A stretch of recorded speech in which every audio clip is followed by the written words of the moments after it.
प्रातः क्लास चल रहा था 29/12/64।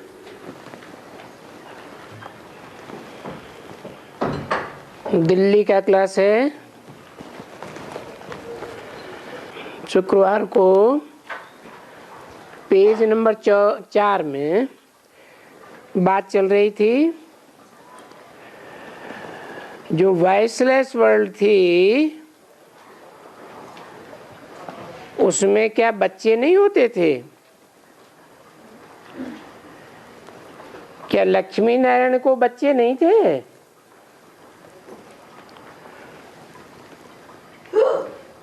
जो आज की दुनिया के लोग कहते हैं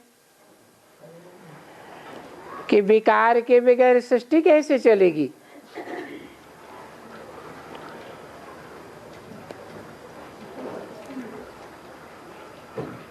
हाँ, ये याद रखना है कि वहां एक बच्चा जरूर होता है,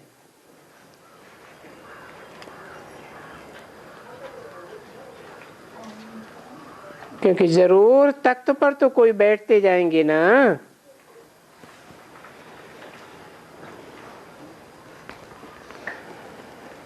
और यहाँ तो ऐसे ही बस बिगाड़ते रहते हैं अबलाओं के ऊपर।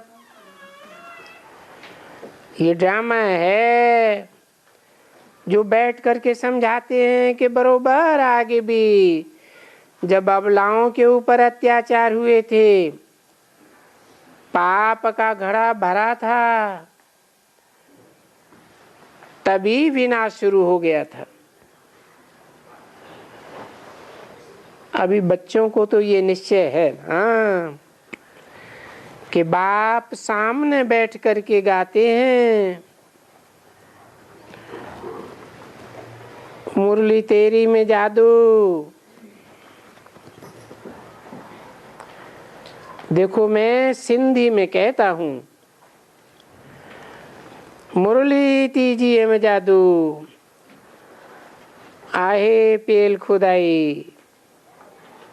ये जो मुरली बजती है, अरे इनमें बड़ा जादू है, क्योंकि ये खुदाई मुरली है, खुदाई जादू। बरोबर भगवान को ही जादूगर कहा जाता है, कृष्ण को थोड़े ही जादूगर कहा जाता है। मनुष्य से देवता बनावे, 1 सेकंड में जीवन मुक्ति देवे, ये जादू नहीं ठहरा क्या? 1 सेकंड में गायन है। जनक के लिए कहते हैं, बच्चे कहते भी हैं, बाबा हमको जनक के मिसल ज्ञान दो। ये जो भगाते हैं ये नहीं, हम घर न छोड़ें, हमको जनक के मिसल 1 सेकंड में ज्ञान दो। बाकी गीताएं तो बहुत हैं, अष्टावक्र गीता आदि। तो बाबा कहते हैं मैं आया हुआ भी हूँ तुमको ऐसा लक्ष्मी नारायण बनाने के लिए। बाकी मैं तुमको घर बार थोड़ा ही छुड़ाता हूँ, तुम तो प्रवृत्ति मार्ग वाले हो और थे भी प्रवृत्ति मार्ग वाले। सतयुग में तुम प्रवृत्ति मार्ग वाले हैं, तुम्हारा लक्ष्मी और नारायण जिनको तुम पूजते हो वो प्रवृत्ति मार्ग है ना। तो जरूर राजा रानी बच्चा भी पैदा हुआ होगा ना, क्योंकि है ही प्रवृत्ति मार्ग। मैं भी तुमको प्रवृत्ति मार्ग में ज्ञान देता हूँ। शुरुआत में तुम लोगों ने जो सुना है, गाली खाने का हंगामा हुआ, वो हंगामा तो गीता में भी है ना।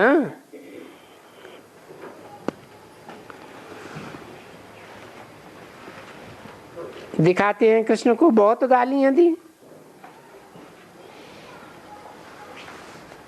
भगाते भी बहुत थे, फलाना फलाना करते थे। तो ये गालियां खाई ना, बाबा कहते हैं कि नहीं, उन गालियों का भी राज है। क्योंकि बाप को पहले चाहिए भट्ठी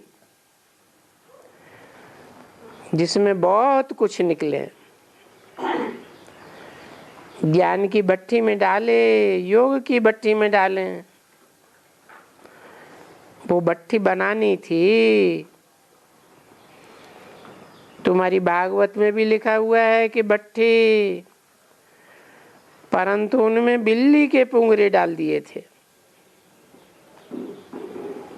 ऐसा कहाँ पड़ा है? माया बिल्ली है, तुम सब माया बिल्ली के पुंगरे हो।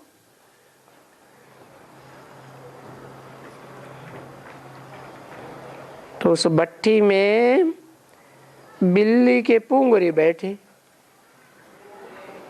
दिखाते हैं ईंट तो पक गई, पर बिल्ली के पुंगरे वहां जीते जागते बैठे हुए थे। तो ये बिल्लियों के पुंगरे हैं या माया के पुंगरे? ये माया बिल्ली है ना, उनके तुम सब पुंगरे बन गए। तो आजकल माया बिल्ली कहते हैं ना, ये खेल है। एक गुलगुबा काबली का खेल भी होता है जिसमें चौपड़ खेलते हैं। वो नगाड़ा बजता जाता है, दिखाते हैं मैं माया को जीत करने के लिए आता हूँ। फिर जब वो माया से जीत पहनते हैं तो बिल्ली बिठाई देती है, बिल्ली पास आई फेर देती है। ये है सब अभी की बात, क्योंकि तुम आए हो ही माया पर जीत पहनने के लिए। तो ये माया बिल्ली को कहते हैं।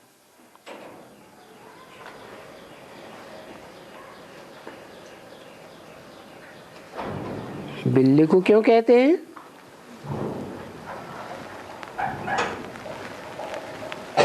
जैसे तुम ज्ञान दूध पीते हो तो माया बिल्ली सारा दूध पी जाती है।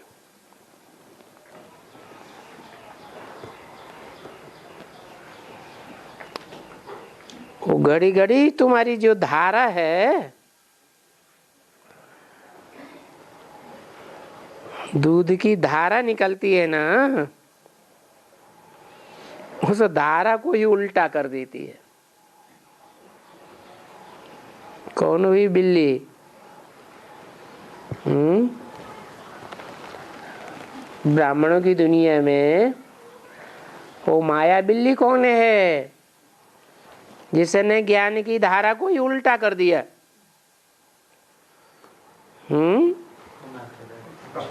है? कहते हैं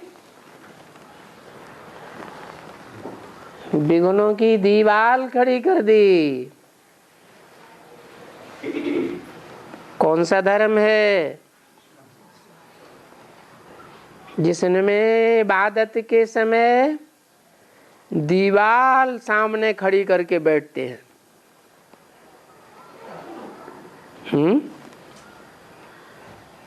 अरे कोई धर्म है जिसमें मंदिर में नहीं बैठते हैं, किसके सामने बैठते हैं? दीवाल के सामने बैठते हैं। ये विघ्न की दीवाल है जो ज्ञान मार्ग में आगे बढ़ने नहीं देती है। जहां के तहां भक्ति मार्ग में फिर मुंह लटकाई देती है। जो 2500 वर्ष से भक्ति मार्ग चला आया, वो ही भक्ति मार्ग फिर से चालू हो जाता। तो मुंह उल्टा ही दिया ना माया ने। जाना था कहाँ है? जाना था नई दुनिया में, सतयुग त्रेता में, और माया ने मुंह कहाँ उल्टा दिया है? वही पुरानी दुनिया की ओर। क्यों उल्टा देती है? क्योंकि तुम्हारा बाप आया हुआ है। ये बाप आया हुआ है तुम्हारी पाव बारह करने के लिए। बाप भी आकर एकदम पासा पलट देते हैं। माया ने तुम्हारा 36 डाला। क्या 36 में क्या होता है हिंदी में? 3 का मुंह एक तरफ और 6 का मुंह दूसरी तरफ, तो 36 हार कहा जाता है ना, और पौ 12 जीत कही जाती है। अभी चौपड़ का तो खेल नहीं है, ये बात समझाने की है। तो बाबा बैठ करके समझाते हैं कि अभी संगम युग में तुम पुरुषार्थ करते हो माया पर जीत पहनने के लिए।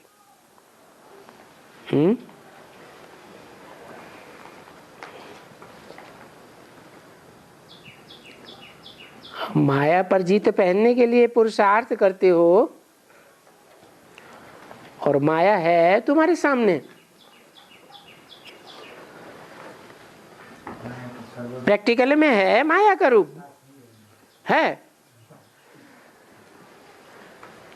माया घड़ी घड़ी तुम्हारा दीवा बुझाई देती है। कौन सा दीवा? आत्मा का। आत्मा जो निश्चय बुद्धि बनती है, बाप को पहचानती है, वो पहचान का दीवा तुम्हारा बुझ जाता है। तो बाप बैठकर समझाते हैं ये जरूर होगा। क्या? तुमको माया निश्चय बुद्धि से अनिश्चय बुद्धि बनावेगी। ये युद्ध का मैदान है। कौन सी युद्ध का मैदान? तीर तलवार के हिंसक युद्ध का मैदान है? नहीं, ये माया के काम क्रोध लोभ मोह अहंकार के युद्ध का मैदान है। मैं आज खिलौना नहीं ले आया हूं, नहीं तो मेरे पास खिलौना भी है कि बॉक्सिंग आपस में कैसे करते हैं। क्योंकि बहुत माताओं ने बॉक्सिंग नहीं देखी होगी। 29/12/64 की वाणी का 5वां पेज। बच्चों ने तो देखी है कि कुश्ती कैसे लड़ते हैं, कैसे एक दो को ऐसे जोर से मारते हैं जो बेचारा आ करते हुए ऐसे पड़ जाता है। कौन सी लड़ाई में है? बॉक्सिंग में। हिंसक बॉक्सिंग या माया की अहिंसक बॉक्सिंग। माया का युद्ध है। अभी तुम्हारे पास बहुत गोप गोपियां हैं, तुम मैदान में युद्ध करते हो। काहे का मैदान है? शास्त्रों में कौन सा मैदान दिखा दिया है? युद्ध का मैदान दिखाया ना उन्होंने। कुरुक्षेत्र का मैदान महाभारत में दिखाया, रामायण में है, रामायण में लंका के किनारे मैदान दिखाई दिया, कांटों के जंगल में देवासुर संग्राम दिखाई दिया।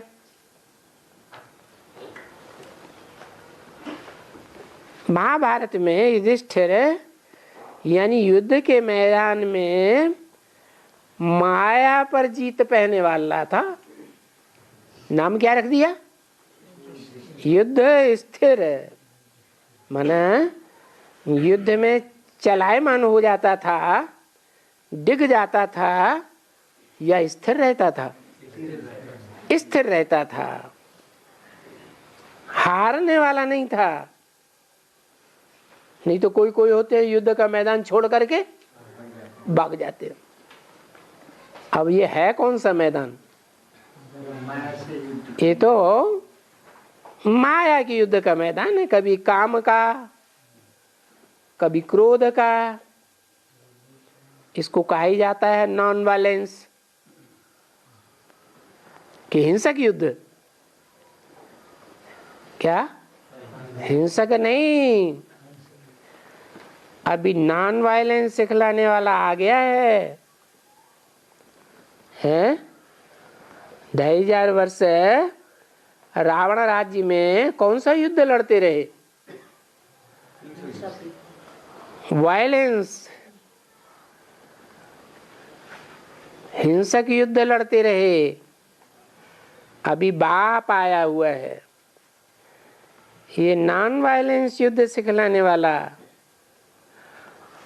और इस युद्ध में तुम बड़े बड़े वॉरियर्स हो और तुम हो अननोन वॉरियर्स। दुनिया तुमको नहीं जानती है, वॉरियर्स तो हो। दुनिया भले नहीं जानती है but very well known warriors. तुम बहुत प्रसिद्धि को पाए हुए वॉरियर हो। शास्त्रों में तुम्हारा वर्णन तो है। तुम लोग वॉरियर्स हो, माया पर जीत पहनने वाले। और तुम बहुत नामी ग्रामी हो।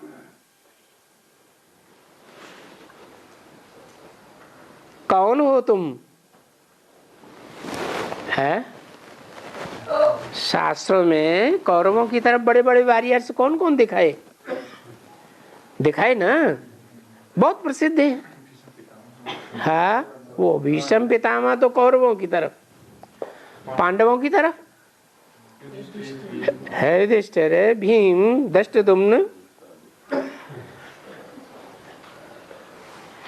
तो बताओ तुम कौन हो?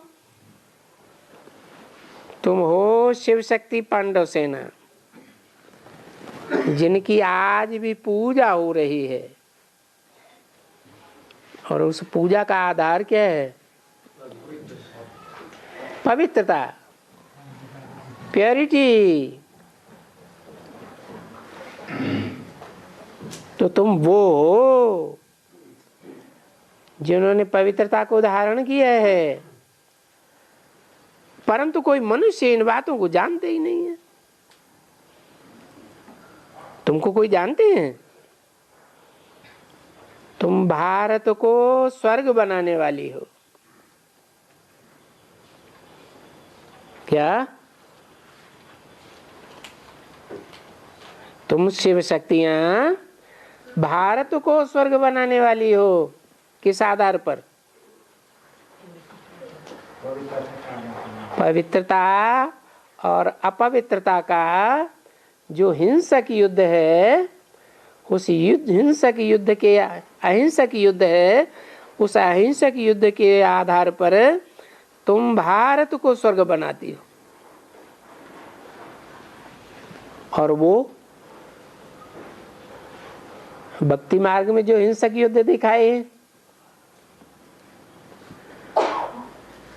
वो कोई माया पर जीत पहनने की थोड़े ही है। तुम माया पर जीत पहन करके जगत जीत बनती हो।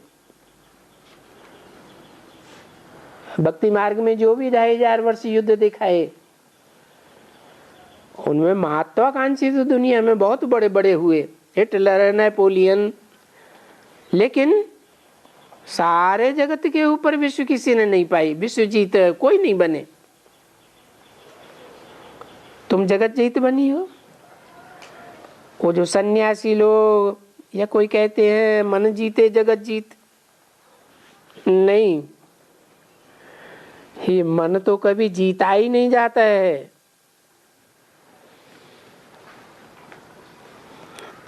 ये तो इम्पॉसिबल बात है।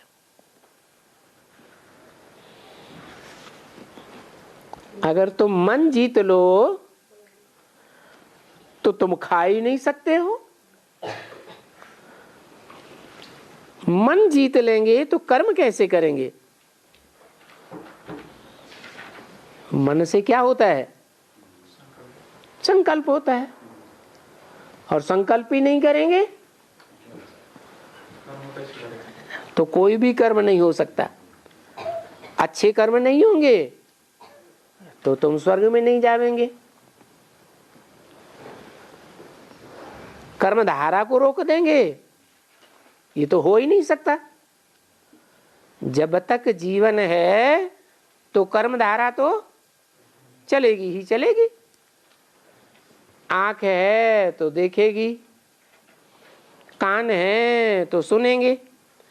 कोई भी कर्मेंद्रिय है, कर्मेंद्रियों के कर्म तो चलेंगे ही। तो मन संकल्प विकल्प करता है ना, फिर तुम कर्म नहीं कर सको। अगर मन को जीत लो, मन को जीता तो एकदम जैसे जड़ बन जाओ।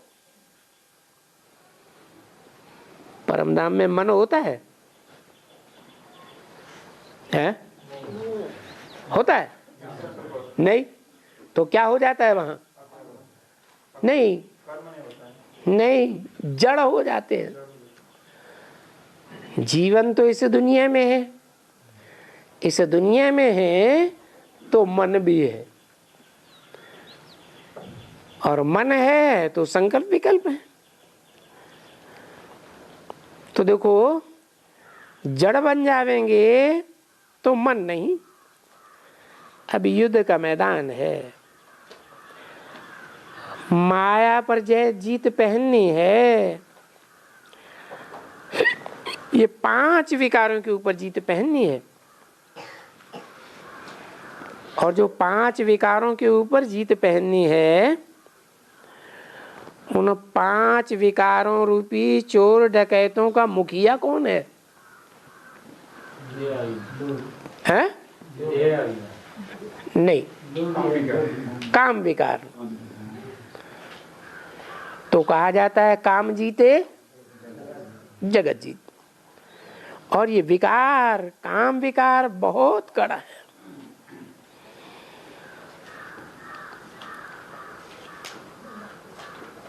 तो इस पर जीत पहननी है।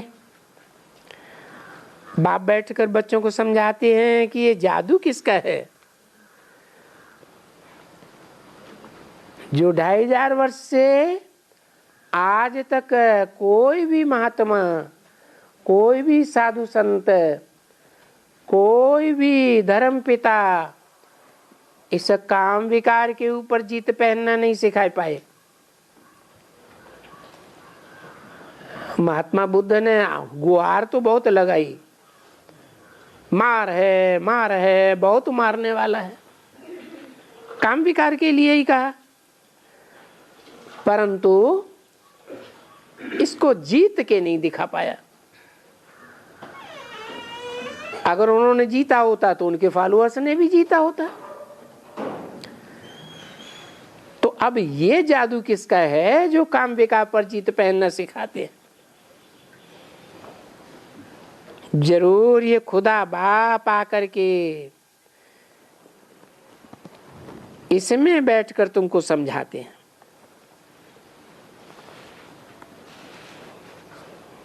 क्या नाम दिया? खुदा। वो खुदा आकर के क्या करते हैं इसमें? नहीं नहीं, बात क्या हो रही थी? काम विकार के ऊपर जीत पहन करके खुद दिखाते हैं, तो उनका यादगार बनता है क्या? अरे शिव का मंदिर देखा है, क्या यादगार बना हुआ है? शिवलिंग कहाँ रखा हुआ है? जलाधारी में रखा हुआ है। साथ में है या दूरबाज खुशबाज है? साथ में है। साथ में होते हुए भी स्त्री का यादगार, स्त्री का चिन्ह, पुरुष का यादगार, पुरुष का चिन्ह, लिंग दोनों ही साथ हैं, परंतु फिर भी पतित हैं या पावन हैं? पावन हैं तो पूजे जाते हैं। इसलिए जिसमें आते हैं तो खुद ही आते हैं या कोई भेजता है उनको? खुद ही आते हैं, और आकर जिसमें प्रवेश करते हैं उसके द्वारा ये जादू दिखाते हैं। क्या? काम जीते जगत जीत। जिसका नाम जगत जीत पड़ता है उसका क्या नाम है? जगत माने विश्व, विश्वनाथ, जगन्नाथ नाम सुने हैं? जगन्नाथ का कोई मंदिर है? जगत का जगन्नाथ का मंदिर भी है, विश्वनाथ तो गायन भी है, काशी विश्वनाथ गंगे। तो देखो जादूगर उनको कहा जाता है। किनको? जिन्होंने ऐसा काम करके दिखाया जो दुनिया में आज तक कोई भी नहीं करके दिखा सका। कृष्ण को थोड़े ही जादूगर कहेंगे? कृष्ण को जादूगर कहेंगे कि और ही हिलक गया 16,000 में? क्या कहेंगे? अरे बच्चे पैदा किए कि नहीं किए? शास्त्रों में क्या लिखा है? कृष्ण को बच्चे थे या नहीं थे? थे। बिना काम विकार के, बिना पतित हुए, बिना शक्ति क्षीण हुए बच्चे पैदा होंगे क्या? होंगे नहीं। तो शास्त्रों में दिखाते हैं शंकर को ऐसा कोई बच्चा पैदा नहीं होता। कैसा? जो काम विकार के पतन से पैदा हुआ हो। दिखाते हैं गणेश, दिखाते हैं कार्तिकेय, तो क्या वो काम विकार से पैदा हुए? नहीं ना। तो देखो ये कृष्ण जादूगर नहीं है। बाबा ने बच्चों को समझा दिया है। ये त्रिकालदर्शी पने की जो नॉलेज है, कोई भी पुरानी ऋषि मुनि भी में त्रिकालदर्शी पने की नाज नहीं है, कोई होकर नहीं गया है। और हो भी कैसे, जबकि सत्युग के आदि में श्री लक्ष्मी नारायण मनुष्य सृष्टि में नंबर 1 हुए। शास्त्रों में दिखाते हैं ना, लक्ष्मी नारायण का राज्य कब था? कहते सत्युग के आदि में था। तो सृष्टि में नंबर 1 तो वो हुए, और वो भी त्रिकालदर्शी नहीं है। उनको भी सृष्टि के आदि में अंत का ज्ञान नहीं है। किनको? लक्ष्मी नारायण को। ये तो कहते हैं श्री कृष्ण भगवान वाच। फिर कृष्ण का बाप आकर बताते हैं कि नहीं, उस बच्चे में तीनों लोगों का ज्ञान नहीं है। कृष्ण का बाप कौन? नाम दिया है वसुदेव। वसु का अर्थ क्या है? वसु माने धन संपत्ति, देव माने देने वाला। कौन सी धन संपत्ति देने वाला?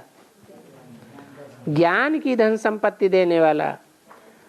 ज्ञान सच्चाई का या झूठे का? सच्चाई का ज्ञान देने वाला। तो वो बाप आकर के बताते हैं कि कृष्ण में तीनों लोगों का ज्ञान नहीं है, वो तो उनका बच्चा है। किसका? वसुदेव का।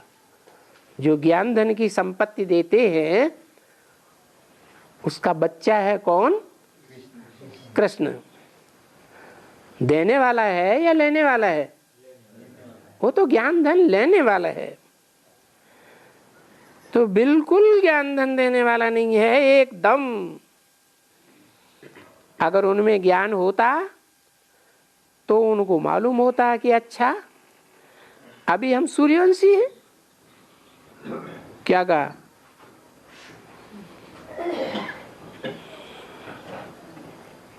अरे कृष्ण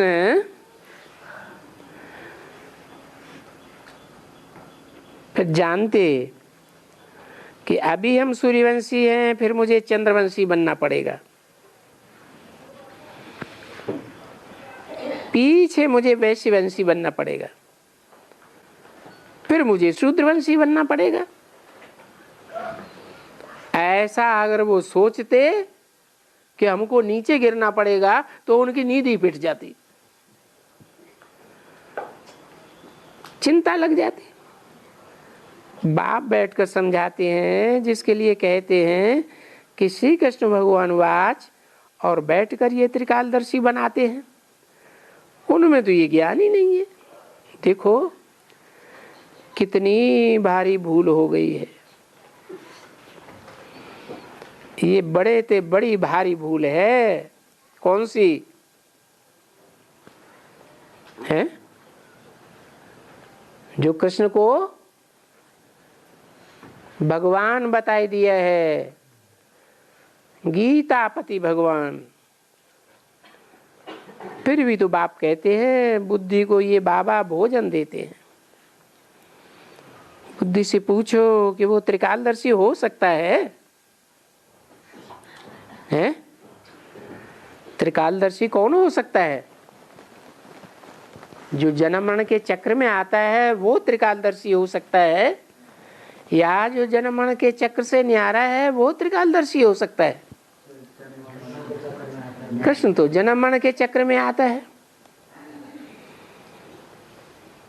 वो तो बेचारा घुटके में मर जावे कि हम पीछे फलाना जाकर के एकदम शूद्र बनूंगा, कितना दुखी हो जावेंगे।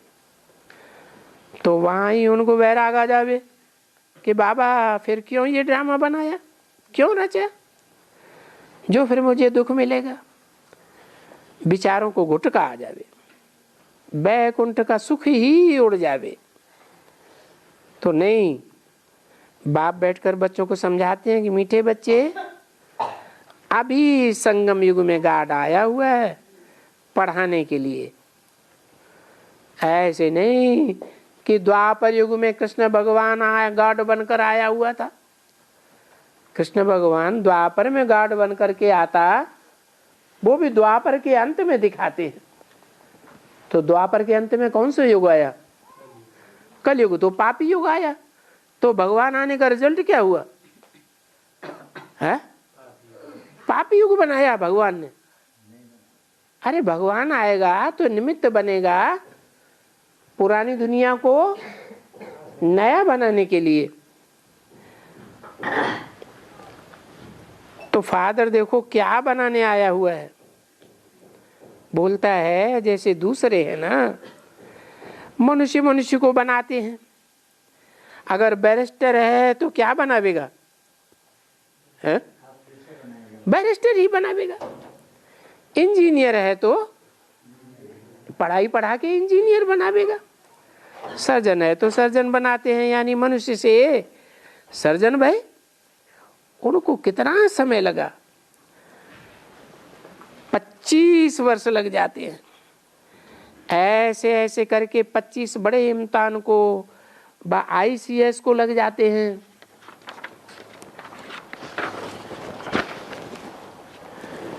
फिर यहां क्या होता है? 29/12/64 की वाणी का 6ठा पेज। यहां क्या होता है? वहां इंजीनियर को बनाते हैं, बैरिस्टर को बनाते हैं, ऊंचे से ऊंचा एग्जाम, ICS बड़ा ऑफिसर बनाने का एग्जाम 25-25 वर्ष लग जाते हैं। यहाँ क्या होता है? यहाँ मानुष को किए देवता किए करत न लागी बार। 1 सेकंड में मनुष्य को क्या बना देते हैं? देवता बना देते हैं। तो ये है मनुष्य सृष्टि। और सतयुग होता देवताओं की सृष्टि। उसको कहा जाता है आदि सनातन। यानी पहले पहले सतयुग के आदि में आदि सनातन देवी देवता धर्म था। ऐसे नहीं कि आदि सनातन हिंदू धर्म था, नहीं, आदि सनातन देवी देवता धर्म था। अच्छा, तो देवी देवता किसने बनाया? बैरिस्टर को बैठ के बनाता है, इंजीनियर को बनाता है, डॉक्टर को बनाता है। तो देवी देवता कौन बनाए? सबसे बड़ा देव। जरूर बाप जिसमें आते हैं उसको क्या बनाते हैं? देव महादेव शंकर नाम पड़ता है। जिस शंकर का नाम मेरे नाम के साथ जोड़ा जाता है, और कोई देवता का नाम मेरे साथ नहीं जोड़ा, न मनुष्य का नाम जोड़ा जाता, न कोई महात्मा का नाम जोड़ा जाता। तो बाप बैठ करके समझाते हैं आदि सनातन देवी देवता धर्म था तो बड़ा राजभाग था।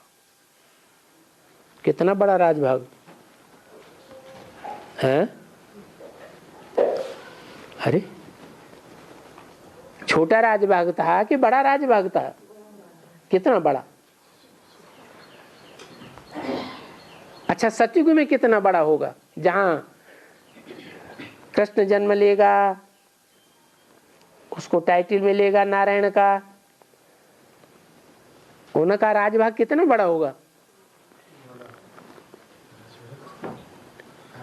बड़ा संख्या के आधार पर भी और बड़ा स्थान के आधार पर भी। भारत में ही राज होगा ना। भारत एक छोटा सा देश होगा ना, सारी दुनिया में तो नहीं फैला हुआ होगा। और अभी जब बाप आते हैं तो कितना बड़ा राजभाग देते हैं। सारे विश्व की बादशाही देते हैं। तो उनको कहा ही जाता है गॉड और गॉडेस। क्या? गॉड इज लक्ष्मी, भगवती, भगवान गॉड, भगवती भगवान किसने बनाया है? पहले भगवान भगवती बनते हैं कि पहले देवी देवता बनते हैं? भगवान आएंगे तो क्या बनाएंगे? भगवान आएंगे तो भगवान भगवती बनाएंगे। तो है तो नई सृष्टि में ना, तो जरूर भगवान रचयिता होगा ना। इसने नई सृष्टि रची और भगवान भगवती बनाया। फिर कैसे बनाया? तो फिर बाप बैठकर अभी समझाते हैं कि मेरे लाडले बच्चे, भगवान जो नालिशफुल है यानी बीज रूप है। क्या इसे भगवान कहा जाता है? वो क्या है? काहे का बीज रूप? मनुष्य सृष्टि का बीज रूप है। और चैतन्य है परमधाम में, जिसको समझते हैं कि खुदा अर्श में रहता है, सुप्रीम अबोर्ड में रहता है। क्रिश्चियंस समझते हैं ना, तो वो खुदा जड़वत रहता है या चैतन्य रहता है? वहां तो जड़वत है। तो बताते हैं कि जो नारिज फूल है वो बीज रूप है, चैतन्य है। तो जरूर बीज तो होगा ना, चैतन्य होगा तो उनको अपने झाड़ का सभी मालूम होगा, क्योंकि चैतन्य है इसलिए उनको नारिज फूल कहा जाता है।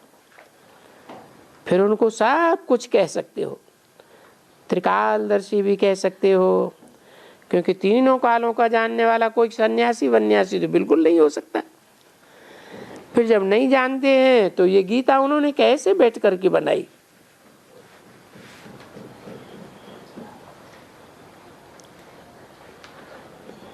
ये क्या जाकर के बैठकर बनाया है जब उनको मालूम ही नहीं है? तो थोड़ा बहुत जो आत्माएं पहले आती है वो अच्छी है, थोड़ा पावरफुल है, क्योंकि रजोगुण की शुरुआत में आती है या मध्य या अंत में आती है? रजोगुण के शुरुआत में आती है। तो हर चीज शुरुआत में कैसी होती है? सत्व गुण वाली होती है। तो जो आत्माएं आती हैं शुरू शुरू में, तो सत्व गुणी वाली होने के कारण उनमें पावर होती है। जो द्वापर के आदि में पहले पहले शास्त्र लिखे गए वो शास्त्र भी पावरफुल थे या आज की तरह उल्टा पलटा बकने वाले थे? पावरफुल थे। बाद में जो तमोगुण में आते हैं वो तमगुणी होंगे। अब जो तमोगुणी होंगे वो झूठ बोलेंगे या सत्य बोलेंगे? जो सतोगुण में है वो सतोगुणी होंगे, उनमें पावर जरूर होगी। तो पावर कौन देता है? जो द्वापर के आदि में पावरफुल आए या सतयुग के आदि में जो पावरफुल आए, उनको पावर कौन देता है? अरे सत्य की पावर कौन देता है? दुनिया में सबसे ज्यादा सत्य कौन? सत्य श्री अकाल कहते हैं ना। सत्य कौन है? गॉड इज ट्रुथ, माने क्या? सत्य। तो बाप उनको पावर देते हैं सच्चाई की। मना द्वापर के आदि में जो शास्त्र लिखे गए उनमें सच्चाई थी। फिर जब कलयुग शुरू हुआ तो शास्त्रों में क्या कर दिया? मिक्सचरिटी कर दी। तो देखो पहले पहले जो आत्माएं पावरफुल थी, बाद में तामसी आत्माएं बैठ करके शास्त्रों को तामसी बनाई देती है।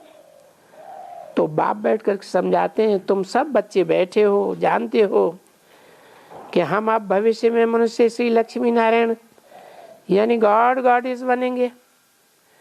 जरूर गॉड होगा। जो हमको बैठ करके गॉड एंड गॉड इज बनाते हैं, कैसे बनाते हैं सो तो तुम जानते हो कैसे बन रही हो। बात बहुत थोड़ी सी है, बिल्कुल थोड़ी, बिल्कुल सिंपल। बाबा समझाए देते हैं। रात को नालिश तो सुनी है, मन मना भव का अर्थ देखो कितना सहज है। क्या सहज है? मन मना भव 3 अक्षर हैं। मत माने मेरे, मना माने मन में, भव माने समाजा। क्या मतलब? मन में कैसे समझ आए? अर्थात बाप के मन में जो संकल्प चलते हैं, संकल्प मात्र भी हमारे मन में कोई संकल्प का विरोधाभास न हो। वाचा की और कर्मणा की तो बात ही बहुत दूर हो गई। बल्कि जो बीज संकल्प है उस संकल्प मात्र में भी कोई विरोधाभास नहीं आने पाए, उसको कहते हैं मन मना भव। तो बाप कहते हैं मेरे मीठे बच्चे, अब तुम सबको वापस जाना है। अभी तुम सबकी छोटे और बड़े की वानप्रस्थ अवस्था है। क्या मनमना भव का अर्थ ये वानप्रस्थ कहाँ से लगा दिया है? वानप्रस्थ माने वाणी से परे चले जाओ। वाणी से परे कैसे? परमधाम में वाणी होती है, क्या होता है फिर? आत्मा बिंदु रूप होती है, वो भी नहीं होती है? अरे आत्मा ज्योति बिंदु स्वरूप होती है या नहीं होती है? वो तो होती है, लेकिन वहां संकल्प, वहां वाणी, वाणी नहीं होती है। तो मिसाल देते हैं, ये एटॉमिक बॉम्ब्स लगेंगे, क्या वाणी से परे जाने से पहले क्या होगा? इतना जोर से आवाज करने वाले बम फटेंगे, तो वो घोड़े गाड़ी, घोड़े बच्चे बच्चियां सभी खत्म हो जाते हैं। तो सभी की वानप्रस्थ अवस्था हो गई, यानी मरने के समय वाणी से परे जाने वाले को कहा जाता है वानप्रस्थ अवस्था। तो वो महामृत्यु का समय है, क्या? महाविनाश। तो वानप्रस्थ में वाणी से परे तो कोई जाते ही नहीं है अभी तक, परंतु समझते हैं हमको जाना है, याद करते हैं। जैसे वैकुंठ याद करते हैं वैसे वानप्रस्थ भी याद करते हैं। इसलिए वानप्रस्थ की अवस्था लेते हैं कि वाणी से परे जाने के लिए अभी हम धंधा दौरी छोड़ करके सत्संग करते हैं। वो समय है सत्संग करने का और गुरु करने का, वाणी से परे। वाणी से परे जाकर फिर जाऊंगा, फिर जब मरते हैं तो उनको कहते हैं कहाँ गया? स्वर्ग पधारा। तो जरूर वानप्रस्थ को स्वर्ग नहीं कहा जाता है, वानप्रस्थ को तो वानप्रस्थ कहा जाता है, यानी वाणी से परे स्थान। वो तो मूल वतन हुआ। फिर जट से जब मरता है तो कहते हैं स्वर्गवासी हुआ।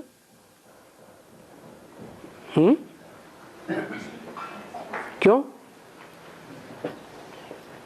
पहले वानप्रस्थ है, फिर मर गया तो कहते स्वर्गवासी हुआ। ये क्या बात हुई?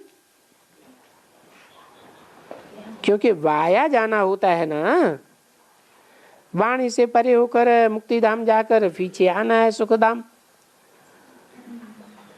स्वर्ग। यहाँ भारत में जीवन मुक्ति धाम।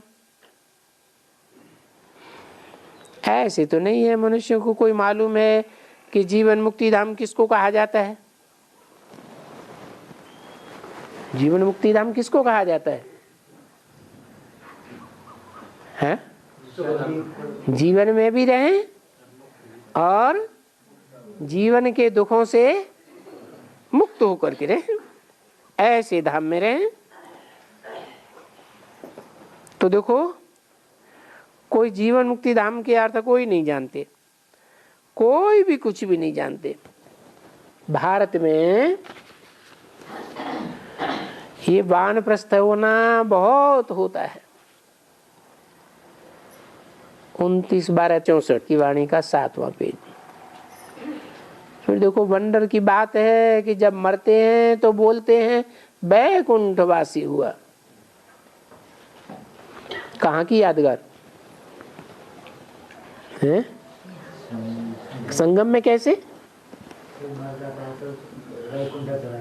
अच्छा, मर जाता है, क्या मतलब? हाँ, मरने का मतलब ही है देह खत्म हो गई। मरते हैं तो देह खत्म हो जाती है ना, वो स्थूल अर्थ लगाते हैं। यहाँ देह के मरने की बात नहीं है, वो मर भी जाते हैं, देह छोड़ भी जाते हैं तो तुरंत दूसरा देह लेते हैं कि नहीं, ये तो किसी को नहीं मालूम। बाप कहते हैं देह भान अगर छोड़ेंगे तो फिर ये मृत्युलोक की देह प्राप्त नहीं होगी। तो बाबा कहते हैं अभी मैं आया हूं तुमको ले जाने के लिए, तुमको पहले वानप्रस्थ में ले जाऊंगा, वाणी से परे ले जाऊंगा। क्या है, जब तुम देह भान छोड़ेंगे तो क्या होगा, हैं? ये बोल बोल भाषणबाजी करते रहेंगे, हैं? करते रहेंगे नहीं, वाणी से परे हो जाएंगे। फिर तुमको बैकुंठ में स्वर्ग में भेज दूंगा। ये भेज दूंगा ये कौन कहते हैं, हैं? भेज देते हैं, किसको भेज दूंगा, आत्माओं को भेज दूंगा। अब आत्माओं को भेजने वाला कौन होगा, आत्माओं को भेजने वाला जरूर आत्माओं का बाप ही है। कौन कहते हैं, बरोबर वो जो बाबा है वो इन द्वारा कहते हैं। कौन है बाबा, शिव बाबा। किन द्वारा कहते हैं, नहीं, इन एक के लिए नहीं कहा जाता, एक के लिए कहा जाता है इस द्वारा, और इन द्वारा माने कम से कम दो हैं, एक राम और एक कृष्ण।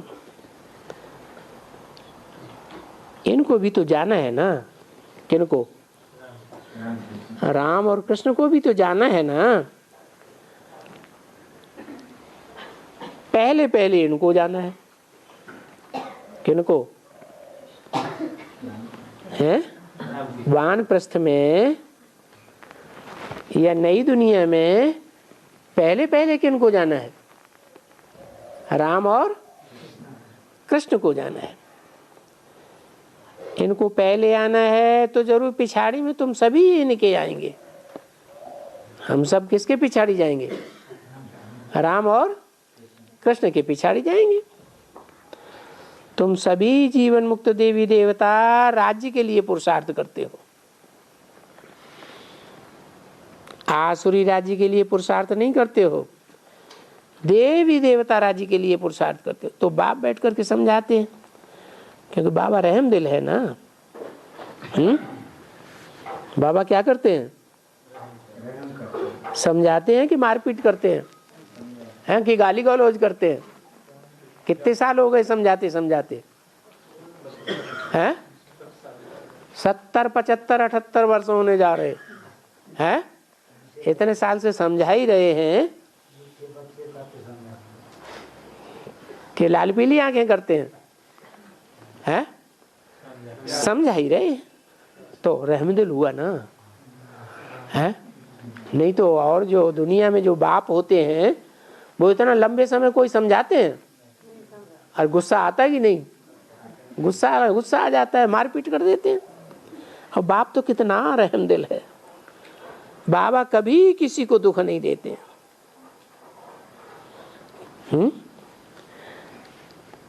वो है ही सुख का दाता, सुख का सागर, वो दाता है कि लेने वाला है। सुख लेता है या सुख देता है, सुख का दाता है, देने वाला है। सुख क्या देते हैं, हैं? अरे सुख देते हैं तो किस प्रकार का सुख देते हैं, हैं? अरे लौकिक दुनिया में जो बाप होते हैं वो क्या सुख देते हैं, हैं? अरे धन संपत्ति देते हैं ना, एक तो धन संपत्ति देते हैं। फिर अगर बाप पावरफुल है, ज्यादा शक्तिशाली है, तो बच्चा भी कैसा होगा, पहलवान ही पैदा होगा ना। पहलवान को पहलवान पैदा होगा, धनवान को बच्चा भी धनवान पैदा होगा। तो ये बाप भी बेहद की आयु देते हैं और बेहद का धन भी देते हैं। ये धन कुछ कम थोड़े ही देते हैं, इसलिए उनको दाता कहा जाता है। तो वो कोई दान लेंगे तो नहीं ना। हा? भगवान बाप आकर दान लेते हैं, है? लेते हैं कि देते हैं? है? भगवान देते हैं। फिर ये क्यों कहते हैं ईश्वर अर्थ हम देते हैं? हैं? बैलेंस करते हैं, नहीं देते भगवान को। यज्ञ में कुछ देते हैं, ब्राह्मण बच्चे यज्ञ में दान करते हैं, किसके अर्थ करते हैं? ईश्वर अर्थ करते हैं ना। क्यों कहते हैं ईश्वर अर्थ करते हैं? ईश्वर अर्पणम नहीं, वो भक्ति मार्ग की बातें हैं। तुम जानते हो कि तुम जो कुछ देते हो वो अपने लिए देते हो या भगवान को देते हो? अपने लिए देते हो। तो वो कोई दाम तो नहीं लेंगे ना, नहीं। भले बच्चे कहते हैं हे ईश्वर मैं ईश्वर अर्थ दान करता हूं, तो ईश्वर के अर्थ गरीबों को दान किया जाता है ना, कि भगवान को करते हैं? दान का भी तो अर्थ समझना चाहिए ना, ऐसे तो नहीं। अगर कोई कहे कि किसको मारने के लिए हमको गोली खरीद करना है, तो वो दान हुआ? हा? किसी को मारने के लिए हमें गोली खरीद करनी है, तो वो गोली खरीद किया तो हमने दान किया? अरे ये तो बड़ी बात हो गई। दान की बात तो इसको नहीं कहा जाएगा। दान करते आयो बरोबर ईश्वर अर्थ। जो बहुत बहुत दान करते हैं उनको बरोबर अच्छे साहूकार घर में जन्म मिलता है। तो बाबा ने बहुत बहुत समझाया है। बाबा गरीब निवाज है। कोई साहूकार का लाख रुपए का ध्यान, उनके पास 50 लाख है तो उनको उतना ही मिलता है। जितना कोई गरीब हो उनके पास 1000 है, साहूकार के पास लाख रुपया है, वो लाख देता है। और गरीब के पास 1000 है और वो 1000 देता है। तो दोनों को बराबर मिलेगा या कम ज्यादा मिलेगा? बराबर मिलेगा। जिसके पास 1000 है उसके पास 50 लाख है, 50 लाख वाला 1 लाख दान करता है? और 1000 वाला 50 रुपया दान करता है। तो दान बराबर मिलेगा, दान का उजूरा, या कम ज्यादा मिलेगा? बराबर मिलेगा। तो दोनों इक्वल हो जाते हैं। इसलिए उनका नाम रखा हुआ है गरीब निवाज। गरीब को वो ही दान देते हैं। गरीब क्यों कहा जाएगा? क्या कहा जाएगा? क्या गरीब हमेशा के लिए कोई बड़े घर में आएंगे ही नहीं? नहीं, ऐसे कोई नहीं है। देखो सुदामा ने 2 मुट्ठी दी, स्वर्ग में उनको महल दे दिए। ये भक्ति मार्ग में गाया हुआ है ना। अभी तो तुम जानते हो कि बाप है दाता देने वाला, तो अभी वो बाप डायरेक्ट क्या देने वाला है? इनडायरेक्ट अल्पकाल क्षण भंगुर सुख एक जन्म के लिए मिलता है।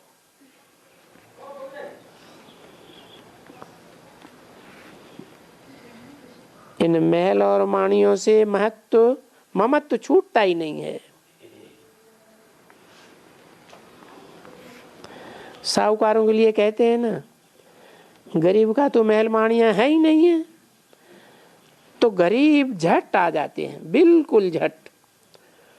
उन लोगों के पास महल माड़ियाँ बहुत होते हैं, मल्टी स्टोरीज होती हैं, तो उनकी दिल देने में विदीर्ण होती है।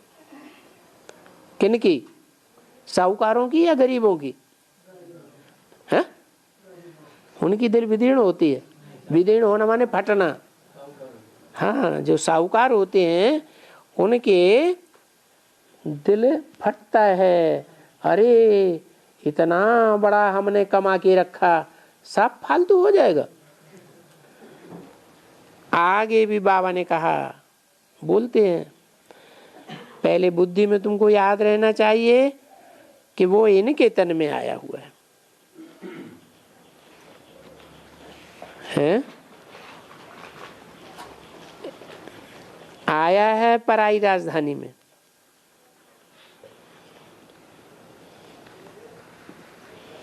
पराये शरीर में और पतित तन में।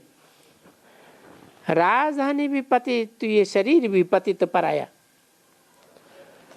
उनको अपना शरीर है ही नहीं। वो बोलते हैं मुझे अपना शरीर नहीं है, मुझे जरूर लोन लेना पड़े, प्रकृति का आधार लेना पड़े। आत्मा प्रकृति के आधार बिगर पार्ट कैसे बजाएगी? तो बाप बैठ करके बच्चों को समझाते हैं, मेरे लाडले बच्चे, वो बाप जादूगर है, रत्नागर है।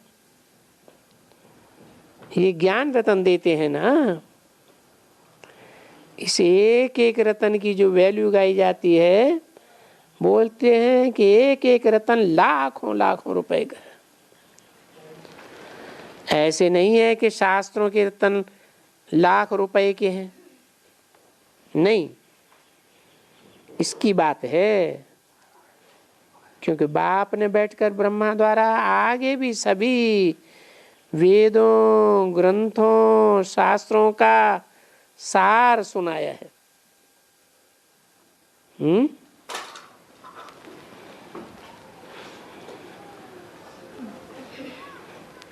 ये कहावत है।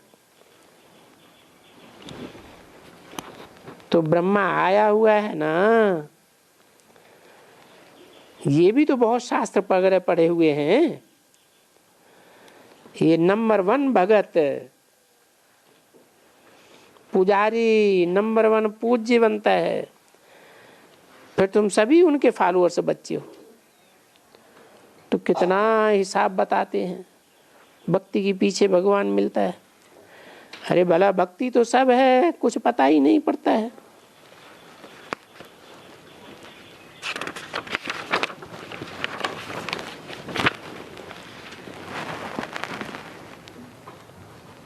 कब से भक्ति इन्होंने शुरू की है कुछ पता नहीं पड़ता, कोई पता थोड़ा ही पड़ेगा।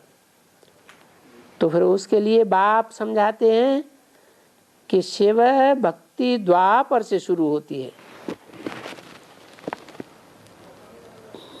जिसने पहले से पहले भक्ति शुरू को होगी की होगी, वो ही फिर मेरे पास यहाँ आएंगे।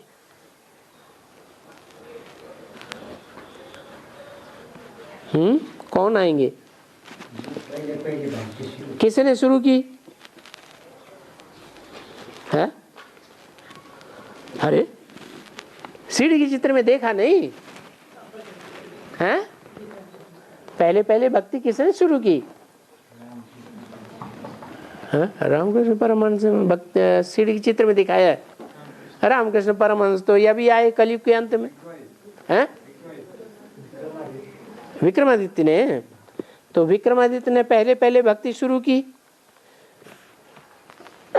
वो ही फिर मेरे पास यहाँ आवेगा ना। कहाँ आवेगा? हैं? अरे पास आने का मतलब क्या है?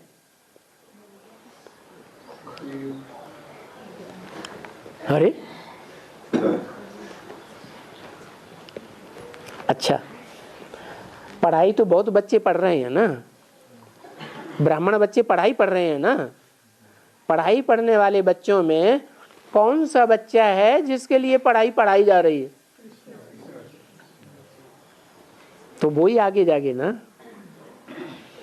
वो ही बच्चा जब आगे जाता है तो किसके पास पहुंचता है? बाप के पास पहुंचता है। तो वो ही फिर मेरे पास यहां आएगा। कहां? संगम में जब रिजल्ट निकलेगा इस पढ़ाई का तो कौन सा बच्चा मेरे पास आएगा पहले? हैं? अरे कृष्ण बच्चा आएगा। भगत तो सभी हैं, तो सभी भारतवासी थोड़े ही आ जाएंगे। देवताएं तो 33 करोड़ गाए जाते हैं। बुद्धि से ये विचार करना चाहिए कि 33 करोड़ में कौन सा देवता है जो पहले पहले प्रैक्टिकल में आए हुए भगवान के पास पहुंचता है। कौन सा है? अरे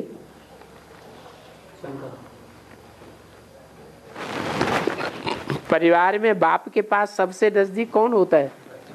बच्चा होता है।